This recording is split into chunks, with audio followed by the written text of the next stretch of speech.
بسم اللہ الرحمن الرحیم۔ اہل سرسار کی ایک قوم جسے قوم سبا کہا جاتا ہے، اللہ تعالیٰ کی بے شمار نعمتوں کے اندر زندگی گزار رہی تھی۔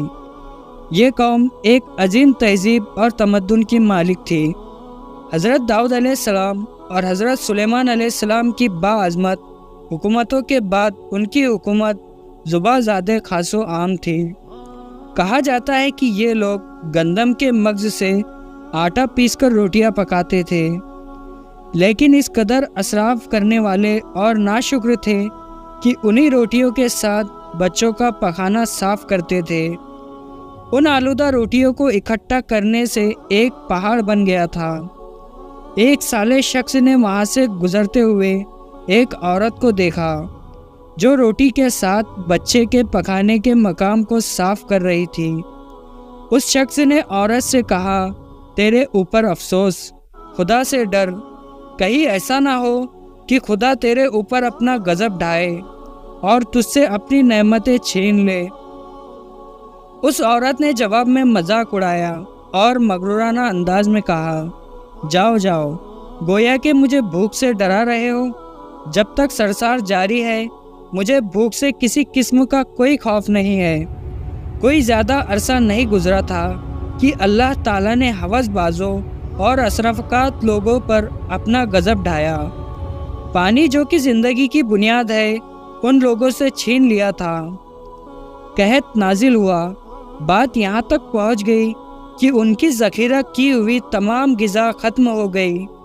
آخرکار وہ مجبور ہو گئے کہ انہی آلودہ روٹیوں پر ٹوٹ پڑے جو ان لوگوں نے اکٹھی کر کے پہاڑ کے مانند ڈھیر لگایا ہوا تھا، بلکہ وہاں سے روٹی لینے کے لیے صف لگتی تاکہ ہر کوئی وہاں سے اپنے حصے کی روٹی لے سکے۔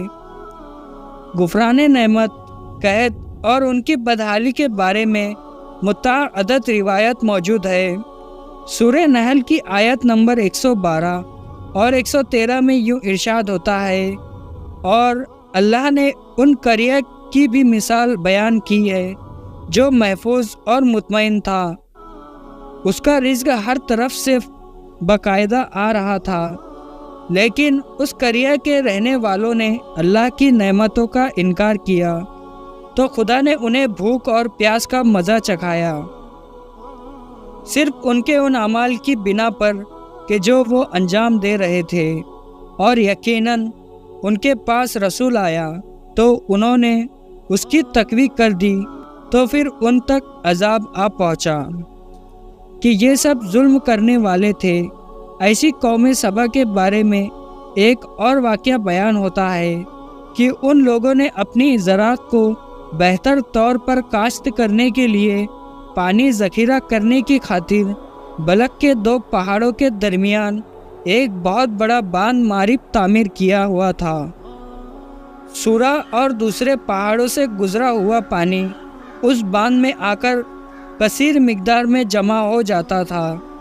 قوم سبا نے اس پانی سے صحیح طور پر استفادہ کرتے ہوئے بہت سے خوبصورت باغات لگائے اور کھیتی باڑی کو رونق بخشی۔ ان باغات کے درختوں کی شاخیں اس قدر پھلوں سے لدی ہوئی ہوتی تھی کہ کہتے ہیں کہ اگر کوئی شخص سر پر ٹوکری رکھ کر ان کے نیچے سے گزرتا تو پھل خود بخود ٹوکری میں گرنا شروع ہو جاتے اور قلیل مدت میں ٹوکری تازہ پھلوں سے بھر جاتی۔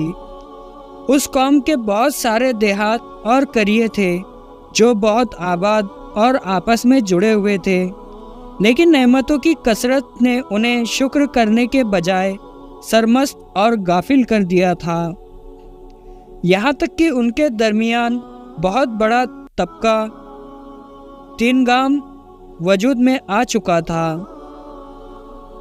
ان میں سے صاحب اقتدار لوگوں نے کمزوروں اور ضعیفوں کا خون چوسنا شروع کر رکھا تھا، یہاں تک کہ ان لوگوں نے خدا سے ایک احمقانہ التماس کیا جس کا ذکر سورہ سبا کی آیت نمبر 19 میں ملتا ہے۔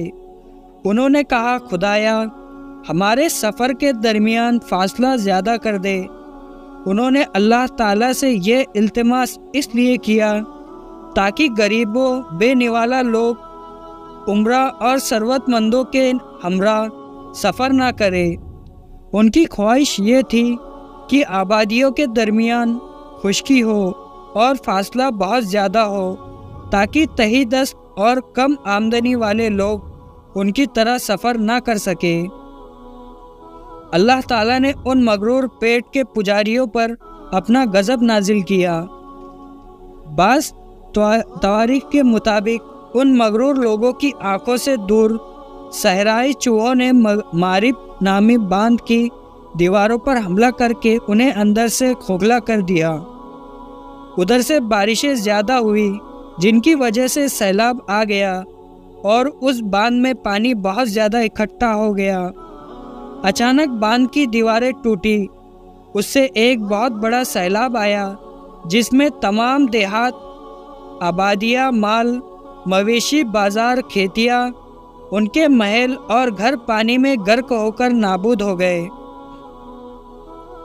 ان کے باغات اور زراعت میں سے صرف کچھ پیلو اور بیری کے درخت اور کچھ جھاڑیاں بچی تھی۔ خوش الحان پرندے وہاں سے کوچ کر گئے تھے، جبکہ الوؤں اور کووں نے قوم سبا کے کھنڈرات میں اپنے گھونسلے بنا لیے تھے۔ اس بات کا ذکر سورہ سبا کی آیت نمبر 15 اور 16 میں ملتا ہے، اور آخر میں سورہ سبا کی آیت نمبر 17 میں قرآن کریم میں اس واقعے کا یوں نتیجہ نکلا ہے: یہ ہم نے ان کی ناشکری کی سزا دی ہے اور ہم ناشکر کے علاوہ کسی کو سزا نہیں دیتے۔ دوستو، امید کرتا ہوں کہ آپ کو آج کی ویڈیو اچھی لگی ہوگی۔ اگر آپ کو ہماری ویڈیو اچھی لگی ہو تو ویڈیو کو لائک کریں اور اس طرح کی ویڈیوز دیکھنے کے لیے ہمارا چینل سبسکرائب کر لیں، اور آپ کو اگلی ویڈیو کس ٹاپک پر چاہیے ہمیں کمنٹ کر کے ضرور بتائیے گا۔ ملتے ہیں نیکسٹ ویڈیو میں، اجازت دیجیے، اللہ حافظ، السلام علیکم۔